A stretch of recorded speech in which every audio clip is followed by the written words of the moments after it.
Terima kasih udah partisipasi dalam acara kita. Ini kalau nggak salah apa yang datang berbagai macam ini ya, perusahaan dari latar belakang ya. Ada teman-teman dari PJK ya, perusahaan jasa keuangan, itu ada teman-teman dari perbankan, ada teman-teman dari asuransi, lalu kemudian ada teman-teman dari multi finance maupun juga dari sekuritas. Ada beberapa rekan-rekan dari jasa keuangan di bawah OJK, lalu kemudian ada teman-teman pihak swasta juga ya, BO ini beneficial owner. Spesifikasinya memang fokusnya kepada korporasi ya. Kalau non korporasi mungkin mudah. Kenapa? Karena pas kita datang buka rekening bank, kita beli produk asuransi, kita beli jasa macam-macam sebagai individu ya kita sendiri BO-nya harusnya ya otomatis. Tapi kalau korporasi, nah ini kita akan pergi lebih jauh nanti ya, kita akan lihat kerumitannya seperti apa. Beneficial owner ini sebagai salah satu cara, salah satu langkah untuk memerangi tadi ya pencucian uang, memerangi terorisme ya. Karena kalau kita nggak tahu siapa yang pegang akun ini, siapa yang menguasai bisnis tersebut dan segala macam, ini rawan dipakai untuk hal-hal yang bersifat kriminal atau kejahatan ya. Dan ini Indonesia sudah menyatakan berbagai macam komitmennya di dalam forum internasional ya. Itu tadi ada G20, ini negara-negara ekonomi besar ya, 20 ya.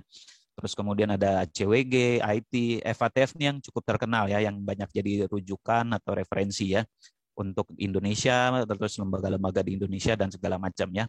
Tentu ujungnya kita ingin open government ya, jadi transparansi lah kita di situ ya untuk memerangi hal-hal semacam itu. Kalau dia nggak transparan, kalau dia ngumpet-ngumpet, ada yang tersamarkan, ada yang tidak terungkap, ini berpotensi untuk mengakibatkan hal-hal yang tidak diharapkan ya, pencucian uang, terorisme dan segala macam maupun kejahatan ekonomi ya. Ini agak dicatat ya buat teman-teman non bank, ini cukup menarik. Nanti kita akan ngobrol-ngobrol sedikit terkait dengan satu dua case study. Nah ini dari Bappenas ya, ini strategi nasional tahun 2019 ya, dan ini masih relevan karena Indonesia udah put stone-nya masing-masing ya. Nah ini hal yang bagus ya, jadi pemerintah juga dari berbagai macam inisiatif internasional tersebut, Pak Presiden ya, Pak mengeluarkan Perpres ya, Peraturan Presiden nomor 13 tahun 2018 mengenai pemilik manfaat korporasi ya. Jadi dalam kerangkanya nih itu ya tadi pencucian uang, pidana terorisme ya. Kalau dalam topik siang ini kita akan tambahin satu hal, kejahatan ekonomi atau kejahatan finansial ya.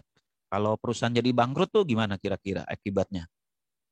Bahaya ya teman-teman ya, Bapak atau Ibu ya, kalau perusahaan jadi bangkrut, kita lagi kirim barang ke dia, akhirnya invoice kita nggak dibayar gitu ya. Inisiatif BO ini dijalankan pemerintah di dunia internasional itu tujuannya nggak lain nggak bukan untuk EODB ini gitu ya. EODB itu ease of doing business, kemudahan berusaha gitu.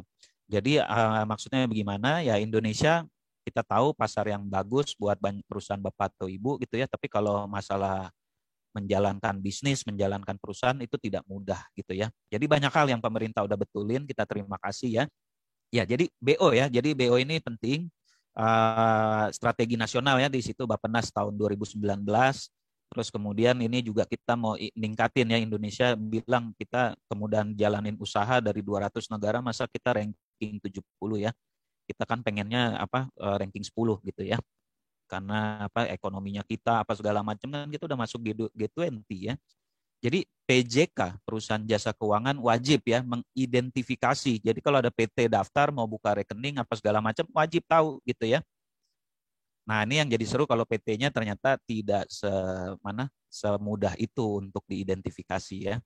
PT A dimiliki PTB, dimiliki PTC, dimiliki Cayman Island, British Virgin Island, putar-putar-putar muncul namanya Pak Fauzi gitu ya. Nah ini kan seru ya. Kadang-kadang direkturnya di Indonesia juga nggak tahu gitu ya. Wah ini gimana ya, saya minta dokumen dari kita punya parent company aja cuma bisa satu layer ya. Nah, kalau buka rekening harus minta izin sampai pemilik yang level 5 di atas. Wah itu seru tuh. Padahal tadi ya rekening yang mau dibuka cukup menarik ya, dalam artian uangnya akan didepositokan, yang akan ditaruh di lembaga keuangan dan segala macam cukup besar. Padahal kita tahu ya digitalisasi dan segala macam itu kan diperlukan untuk mempercepat bisnis ya. Kita harus cepat, kita harus nggak boleh kalah sama inovasi-inovasi baru yang terjadi di lapangan. Jadi ada yang namanya corporate beneficial owner gitu ya. Jadi kalau corporate tuh ya kayak anak usahanya siapa, ininya siapa. Dia nggak muncul nama individunya. Jadi pelacakannya cenderung top down ya, dari atas ke bawah. Jadi misalnya perusahaannya di Indonesia PT Siang Malam Banting Pintu gitu ya. Terus kemudian dia bilang, ini beneficial owner-nya siapa? Wah, saya nggak tahu. Tapi yang saya tahu adalah ABC Corporation yang ada di UK gitu ya, United Kingdom. Nah, ini namanya tadi ultimate parent company ya, ultimate parent kalau di bahasanya kita. Lalu yang sebelah kanan ultimate beneficial owner, individu ya.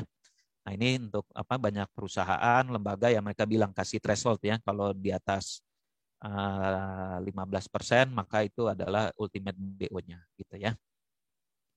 Kalau dari Perpres tadi 25% ya. Jadi 25% ke atas ya itu adalah BO.